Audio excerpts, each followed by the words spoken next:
The wind was a thief that night, stealing the heat from the window panes and the breath from the world. It howled a lonely song across the plains, a hymn of ice and emptiness that Alara knew by heart. Inside the small cabin, the fire was her only companion, a restless animal pacing in its stone cage, throwing shadows that danced like memories on the rough-hewn walls. For 2 years, this had been her life. The silence, the fire, the land holding its breath under a blanket of snow, and the hollow space inside her that the cold could never quite fill. Her husband, Thomas, had built this house with his own hands, his laughter hammered into every nail. He had died in the second winter, a fever stealing him as quietly as the frost crept over the glass. Now the house felt less like a home and more like a tomb she was tending. It was clean, it was ordered, but it did not breathe. It held only the scent of wood smoke and the sharp, clean smell of her grief. She stared into the flames, her knuckles white where she gripped the arms of the worn chair. His chair. The world outside could have ended, swallowed by the storm, and she would not have known. She would not have cared. Her world had already ended. Then a sound. It was faint, a scratching, a whisper lost in the wind's scream. A branch, she thought, scraping against the siding. A loose shingle. She drew her thin wool shawl tighter, sinking deeper into the silence. But it came again. A soft, desperate thud, like a bird that had lost its way and struck the door in a final, confused panic. Alara did not move. The plains were unforgiving. Whatever was out there belonged to the storm now. It was the way of things. Mercy was a luxury the land did not afford, and she had long since forgotten how to manufacture it for herself. The sound ceased. The wind howled on, victorious. Alara closed her eyes, a thin line of satisfaction tightening her lips. The world was as it should be, harsh, and she was a part of it. But then, a new sound began, or rather, the absence of one. The silence from the porch felt different now. It was not the empty silence of the wind, but a heavy, waiting silence. A final silence. A knot of something unfamiliar and unwelcome tightened in her chest. It was not pity. It felt more like irritation, a disruption to the perfect, cold order of her sorrow. With a groan of stiff joints and a heavier groan of her spirit, she rose from the chair. The floorboards complained under her weight as she crossed the room, each step a reluctant concession.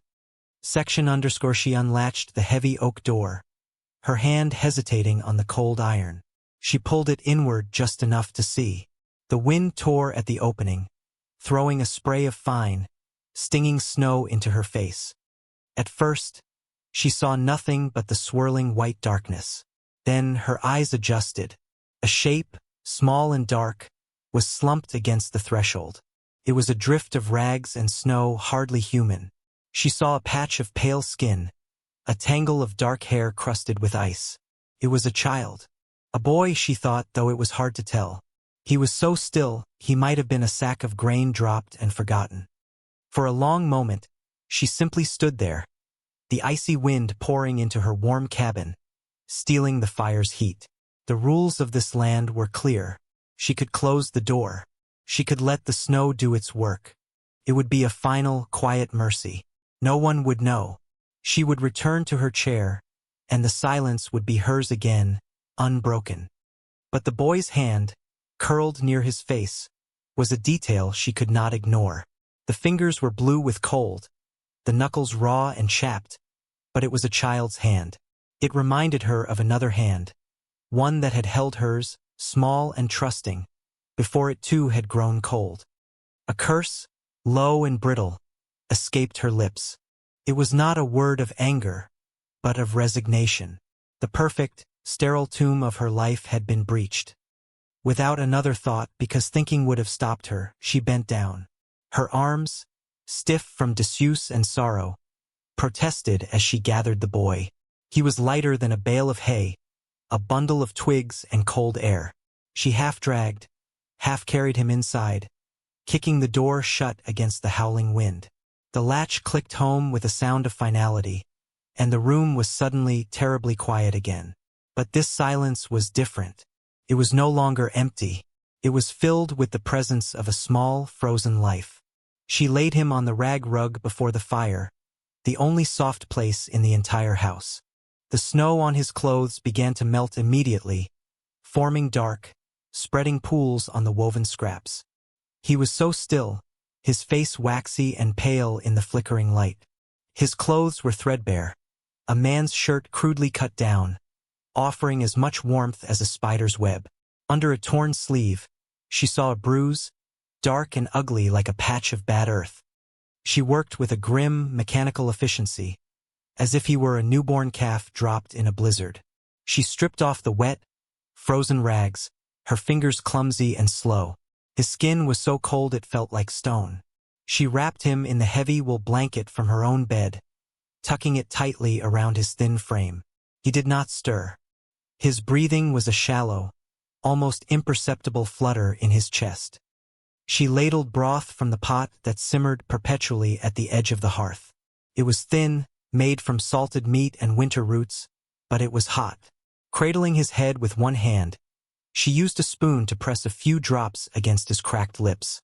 They parted slightly. A little of the liquid trickled into his mouth. He gave a weak, reflexive swallow. She repeated the motion again and again. Spoonful by spoonful, a little warmth returned to him.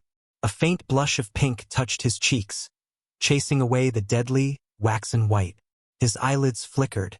For a moment they opened. The eyes that looked up at her were dark and vast, holding a fear so deep it had no energy for expression. They were the eyes of a hunted animal that had finally been cornered. Then they slid shut again. Alara sat back on her heels, the spoon clattering against the stone hearth. The firelight played across his sleeping face. She saw him now not as a bundle of rags, but as a boy, no more than 8 or 9 years old. Thin as a fence rail, with cheekbones so sharp they looked like they might cut through his skin. She had not asked for this. She had not wanted this. He was a complication, a crack in the icy surface of her solitude. She felt a wave of resentment, sharp and bitter, but beneath it something else stirred. A long-dormant instinct, a muscle of the heart she had thought atrophied. It was the simple, undeniable duty of the living to the living. She looked from the boy to the empty rocking chair, then to the smaller, unused one that sat in the darkest corner of the room, draped in shadow. The house was not breathing yet, but for the first time in 2 years, it felt like it had taken a breath. She did not return to her chair. Instead, she settled on the floor a few feet from the boy, her back against the wall, the shawl pulled tight around her. She kept watch, listening to the twin sounds of the fire crackling and the soft, fragile rhythm of the child's breathing. The wind still raged outside, but its song had changed. It no longer sounded lonely. It sounded like it was trying to get in. The days that followed were carved from silence and snow. The blizzard raged for 2 more days, cocooning the cabin in a world of white. The boy slept, mostly. He woke only for brief periods, his eyes wide and watchful, tracking Alara's every move as she went about her chores. She fed him broth and, later, a thin porridge of cornmeal. He ate without a word, his movements small and economical, as if he were afraid of taking up too much space. She never asked his name. He never offered it. He was simply the boy. He slept on the pallet she had made by the fire. She slept in her chair, a shotgun loaded with rock salt resting against the wall beside her. Not for him, she told herself. For whatever else the storm might bring. When the snow finally stopped and a weak, watery sun appeared, the world was blindingly white and utterly still. The silence outside now matched the silence within. Alara put on her heavy coat and boots and went to clear a path to the barn. When she returned, stamping the snow from her boots, she saw that the boy had risen from his pallet. He had folded the blanket into a neat, tight square. He stood by the door, a small, tense figure, ready to be sent away. Alara paused, her hand on the latch. Her chores were waiting. The chickens needed feed, the woodpile was low. The simplest thing would be to open the door and nod for him to leave. The storm was over. Her duty was done. She looked at him. He was still impossibly thin, swimming in a pair of Thomas's old trousers that she had cut down and cinched with a piece of rope. He stared at the floor, his shoulders hunched, waiting for the verdict. She could see the tops of his bare feet, red and chapped, beneath the rolled cuffs of the pants. He had no shoes. The land would claim him in an hour. "There's an axe by the woodpile," she said. Her voice was a rusty hinge, creaking from disuse. "The small one. Bring in what you can carry." The boy's head snapped up. His eyes, wide with surprise, met hers for a fleeting second before darting away. He gave a short, jerky nod. He didn't run to the door. He walked carefully, as if the floorboards were thin ice. And so, an unspoken contract was forged. Not of kindness, but of use. He would earn his keep. She would provide shelter and food. It was a clean, simple transaction, one that required no sentiment. Their lives fell into a rhythm dictated by the sun and the seasons. They worked. The silence between them was a vast, open prairie. She showed him how to mend a fence, how to scatter grain for the chickens, how to check the snares she set for rabbits. She taught with gestures, a pointed finger, a nod of the head. He learned quickly, his attention absolute. He was a shadow at her side, watching, absorbing, imitating. He never spoke unless spoken to, and she rarely spoke. His voice, when she did hear it, was thin and reedy, as if it were an instrument he had not yet learned to play. Yes and no were the extent of his vocabulary. The house began to change in small, almost imperceptible ways. The extra pallet by the fire became a permanent fixture. There were 2 plates on the table for supper, not one. The silence, once heavy and oppressive, began to feel less like an absence and more like a shared language. They moved around each other with unpracticed grace, a quiet understanding of space and task that needed no words. She watched him when he thought she wasn't looking. She saw the way he would stop to watch a hawk circling in the vast blue sky. His head tilted, his face still and solemn. She saw him once touch the velvety nose of the old milk cow with a tentative, gentle finger, snatching it back as if he'd been burned when the cow shifted.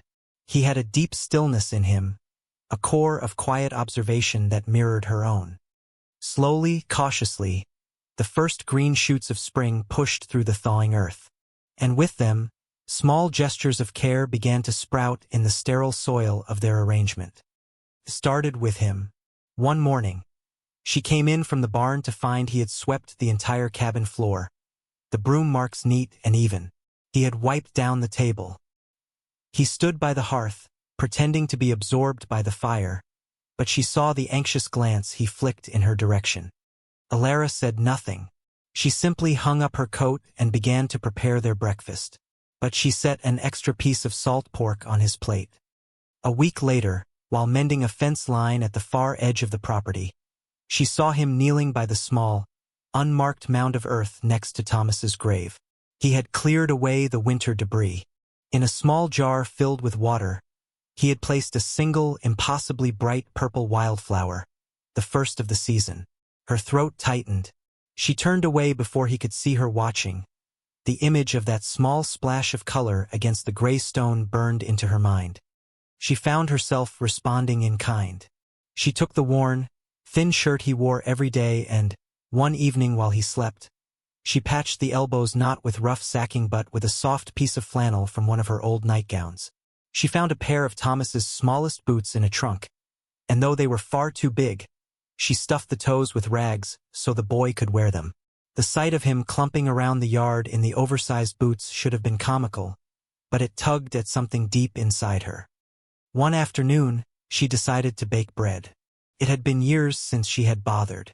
It was a long, laborious process, and her first loaf was a failure. It was dense and slightly burnt on the bottom. She put it on the table between them without a word, her own disappointment a bitter taste in her mouth. The boy took a piece.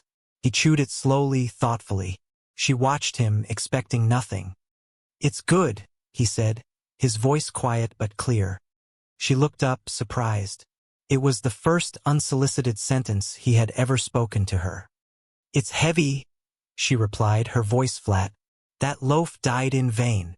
A flicker of something, the ghost of a smile, touched his lips. My ma's was always heavy too. The mention of his mother hung in the air between them. It was a door slightly ajar into his past. A past he never spoke of. Alara had a choice. She could push it open or she could let it swing shut. She chose the latter. The past was a dangerous country. She had no desire to visit his, or to welcome anyone into her own. But the moment had changed something. He had shared a piece of himself, however small. He had trusted her with a memory. That night, a storm rolled in, not of snow, but of thunder and rain. Lightning split the sky, and thunder rattled the very bones of the cabin. Alara was woken not by the storm, but by a small, choked cry from the hearth. She sat up, her heart pounding. In a flash of lightning, she saw the boy.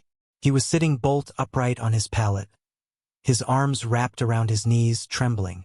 He was making a low, whimpering sound, a sound of pure terror. She rose and crossed the room. She stood over him, a dark, uncertain shadow. Every instinct told her to retreat, to leave him to his ghosts. Comfort was a language she no longer spoke. But his fear was a raw, living thing in the small room. She knelt, her knees cracking in protest.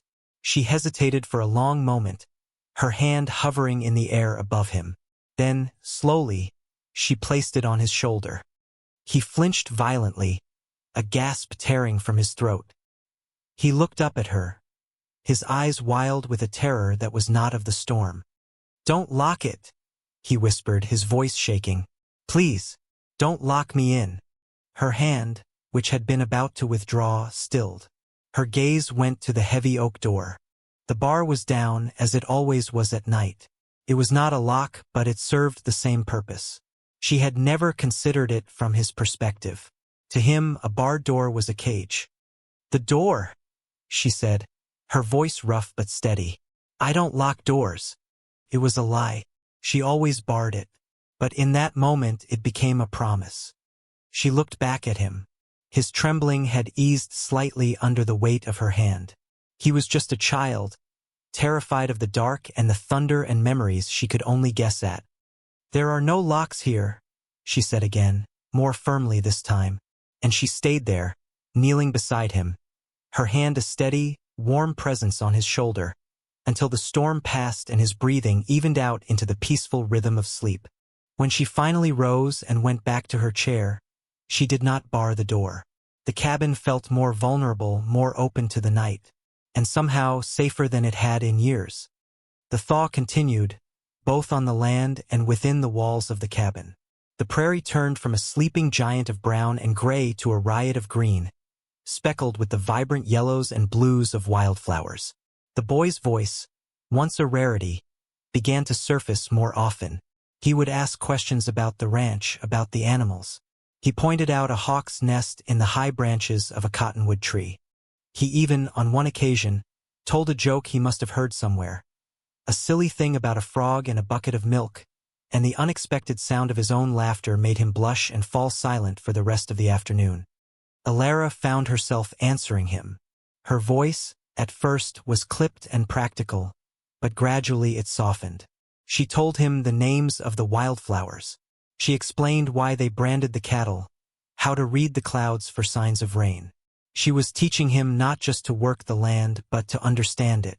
She was giving him a piece of what Thomas had given her. One evening, as they sat on the porch step, watching the sun bleed a blood-orange stain across the horizon, he spoke without preamble. "Why did you take me in?" The question was so direct, so bald, that it caught her off guard. She stared out at the darkening plains, the silence stretching between them. She could have given him the practical answer. She needed the help. She could have said nothing at all. "The house was too quiet," she said finally, the words feeling strange and foreign on her tongue. It was the truest thing she had said to anyone in years. He seemed to accept this. He picked up a stick and began to draw patterns in the dust. After a long moment he spoke again, his voice barely a whisper. "My name is Leo." Alara turned to look at him. His face was in shadow, but she could feel the weight of the offering. He was giving her his name, a thing that was wholly his. It was an act of profound trust. Leo, she repeated.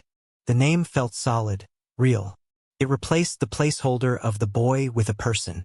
It's a good name. My pa gave it to me, he said, and then fell silent, the door to his past closing once more. But this time, she felt he had left it unlocked for her. That summer was a fragile piece. Leo's thin frame began to fill out. The haunted look in his eyes was slowly replaced by a cautious curiosity. Color returned to his face, brought on by the sun and the steady meals. He learned to ride the old mare, his small figure a determined silhouette against the vast landscape. He was no longer a shadow in her house. He was a presence, a warmth, a sound. The sound of a spoon scraping a bowl, of boots clumping on the porch, of a quiet humming as he worked. The house itself seemed to change, felt larger, brighter. She found herself undraping the sheet from the small rocking chair in the corner and leaving it bare. She cleaned the panes of the window until they sparkled, letting in every possible ounce of sunlight. She was not just tending a tomb anymore. She was living in a home. But the plains were a place of cycles, and peace was a season, not a permanent state. The harbinger arrived on a hot afternoon in late August, when the air was thick with the scent of dry grass and dust.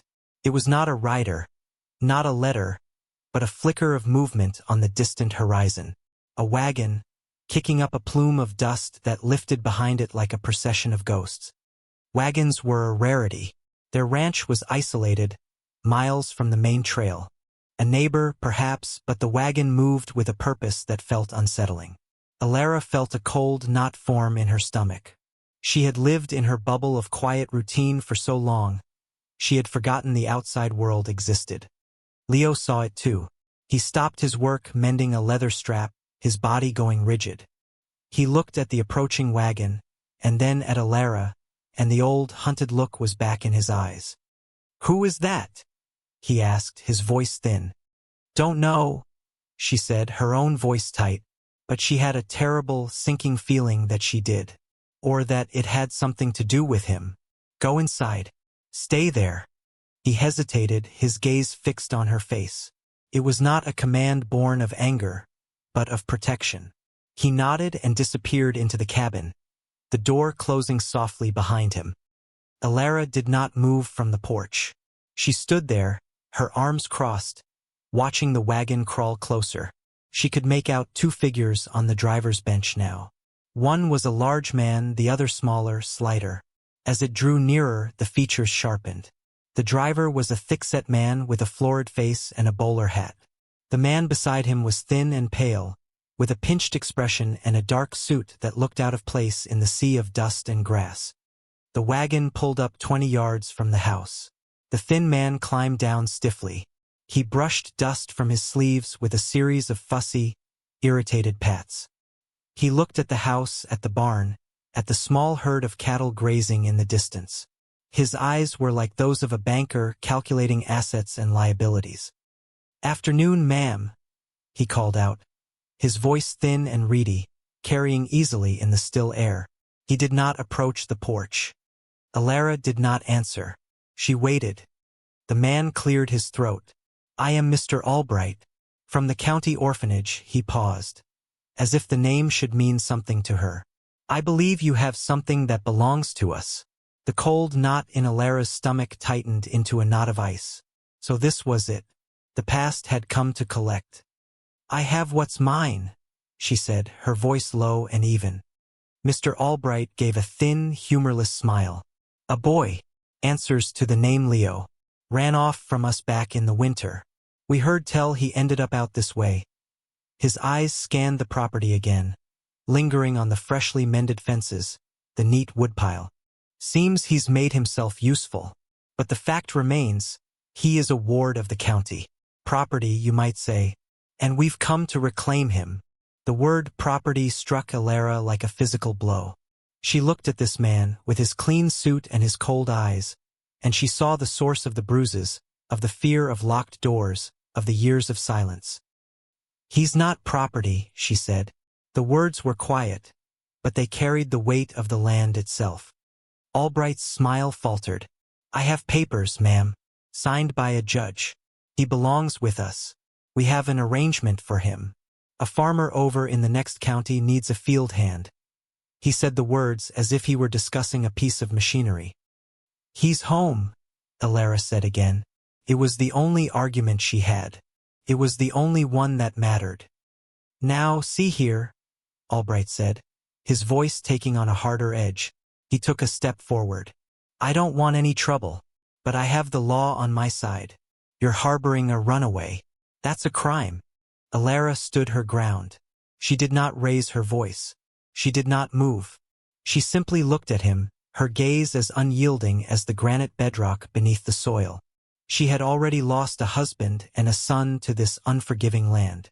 She would not lose this boy to the casual cruelty of a man in a suit. You are not taking him, she said.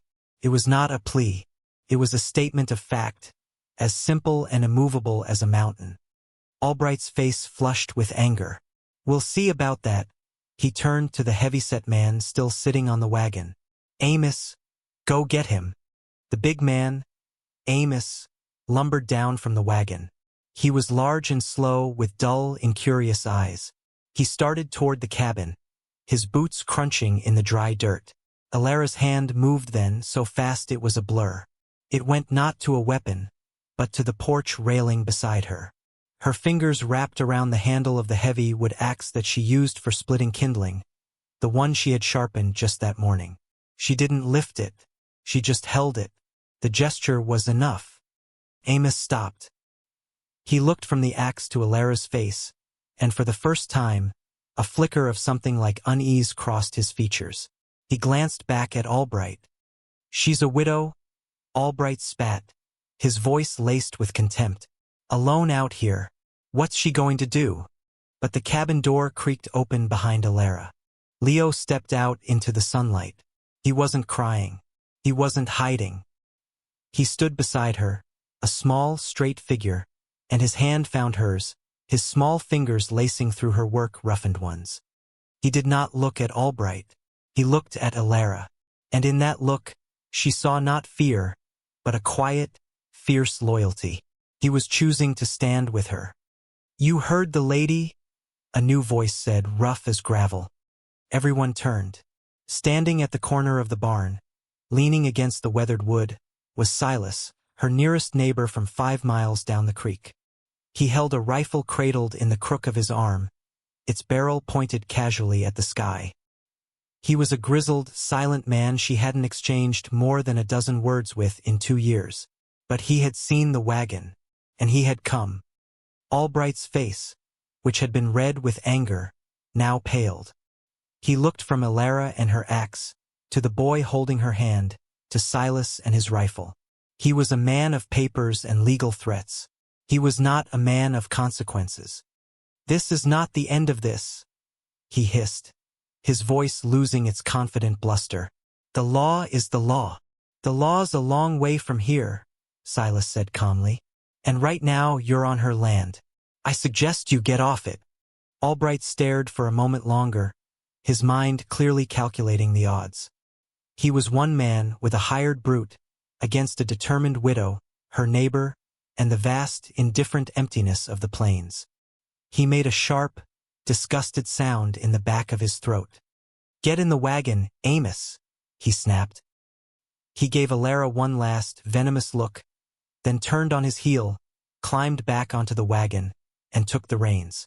Without a backward glance, he cracked the whip, and the wagon lurched away, its wheels churning up the dust, leaving a trail of defeat in its wake.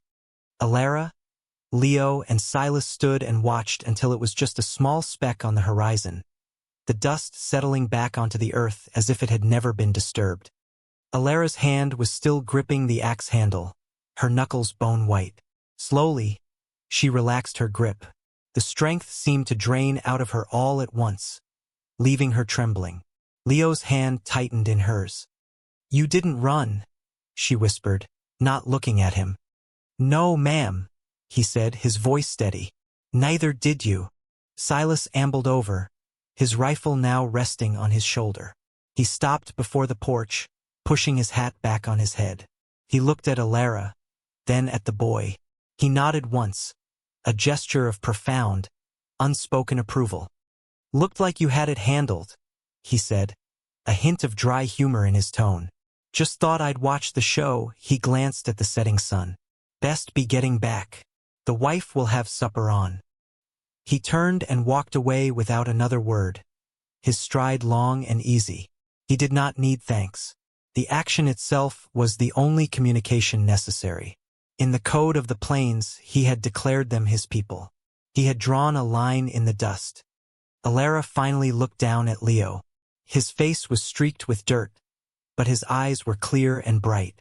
In them, she saw the reflection of the woman she had just become. Not a widow hiding from the world, but a protector standing her ground. That night, for the first time, she did not take the chair. After they had eaten their meal in a comfortable, peaceful silence, she took the folded blanket from his pallet and spread it on the floor. Then she took the blanket from her own bed and laid it beside his.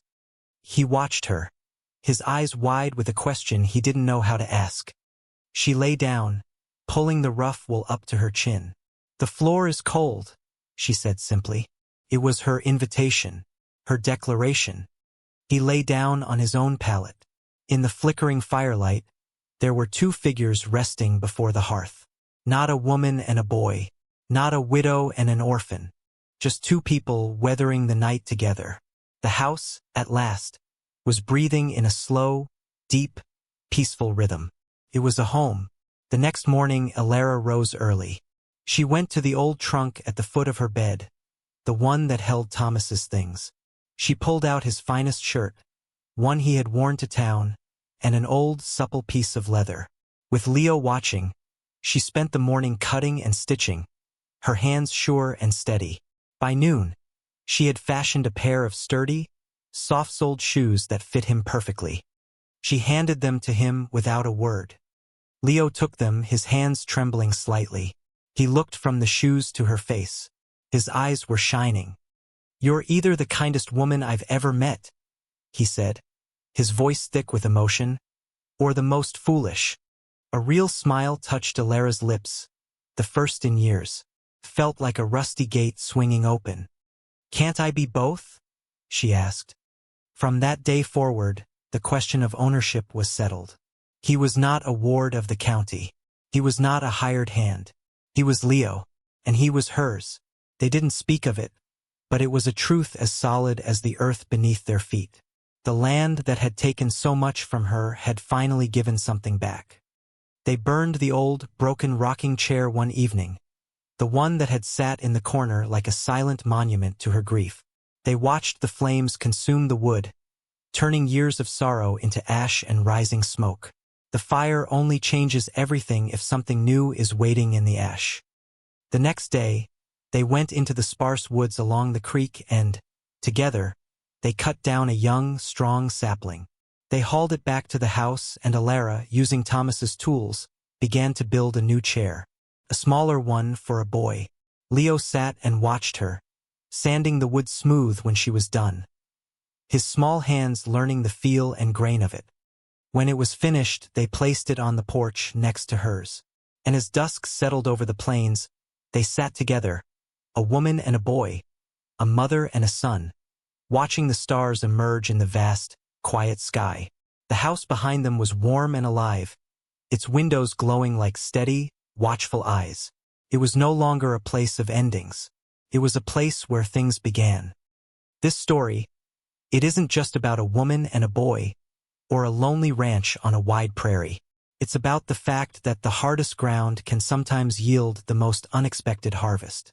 It's about the homes we don't build but find, the families we don't inherit but create from broken pieces. We all have our winters, you know, seasons when the heart goes cold and the doors are barred against the world.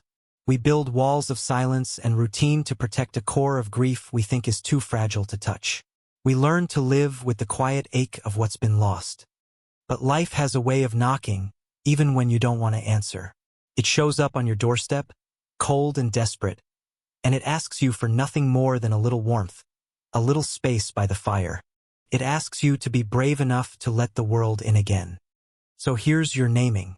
If you find your heart has grown cold and your house has gone quiet, listen for that sound. The scratch at the door. The whisper on the wind. It might be the thing you think you are too broken to save. But sometimes, the thing you save is the one that saves you back. If you're brave enough to unbar the door, you might just find that what you thought was an ending was really just the beginning of everything. You might find your home breathing again,